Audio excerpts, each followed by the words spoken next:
देहिनोऽस्मि यथा देहे कौमार यौवन जरा तथा देहांतर प्राप्ति धीरस्तत्र न मुह्यति. As the embodied soul continuously passes in this body from boyhood to youth to old age, the soul similarly passes into another body at death. A self-realized soul is not bewildered by such a change.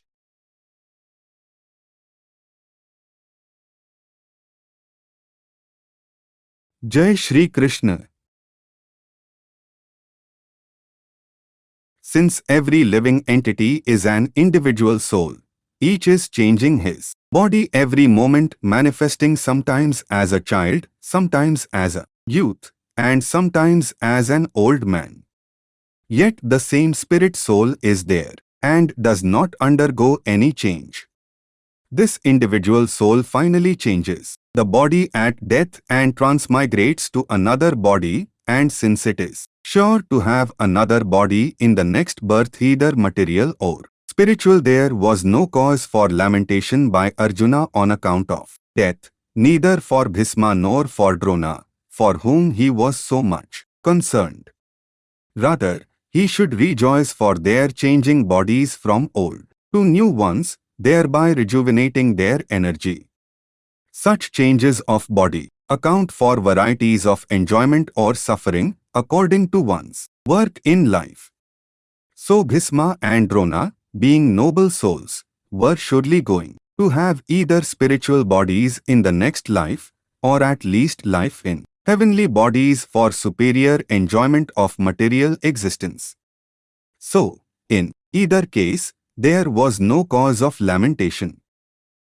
Any man who has perfect knowledge of the constitution of the individual soul, the super soul and nature, both material and spiritual, is called a dhira or a most sober man. Such a man is never deluded by the change of bodies.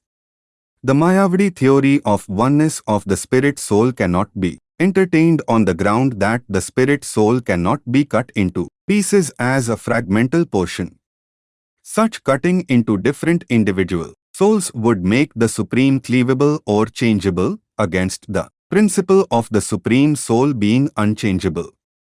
As confirmed in the Gita, the fragmental portions of the supreme exist eternally, sanatana, and are called ksara, that is, they have a tendency to fall down into material nature. These fragmental portions are eternally so, and even after liberation, the individual soul remains the same fragmental. But, once liberated, he lives an eternal life in bliss and knowledge with the personality of Godhead. The theory of reflection can be applied to the super soul, who is present in each and every individual body and is known as the Paramatma, who is different from the individual living entity. When the sky is reflected in water, the reflections represent both the sun and the moon and the stars also. The stars can be compared to the living entities and the sun or the moon to the Supreme Lord. The individual fragmental spirit soul is represented by Arjuna, and the Supreme Soul is the personality of Godhead Shri Krishna. They are not on the same level, as it will be apparent in the beginning of the 4th chapter. If Arjuna is on the same level with Krishna, and Krishna is not superior to Arjuna, then their relationship of instructor and instructed becomes meaningless.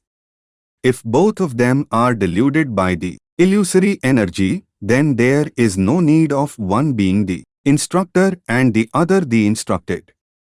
Such instruction would be useless because, in the clutches of Maya, no one can be an authoritative instructor. Under the circumstances, it is admitted that Lord Krishna is the Supreme Lord, superior in position to the living entity, Arjuna, who is a forgetful soul deluded by Maya. With this we saw the meaning of the 13th verse of the 2nd chapter. Now tomorrow we will see the meaning of the 14th verse.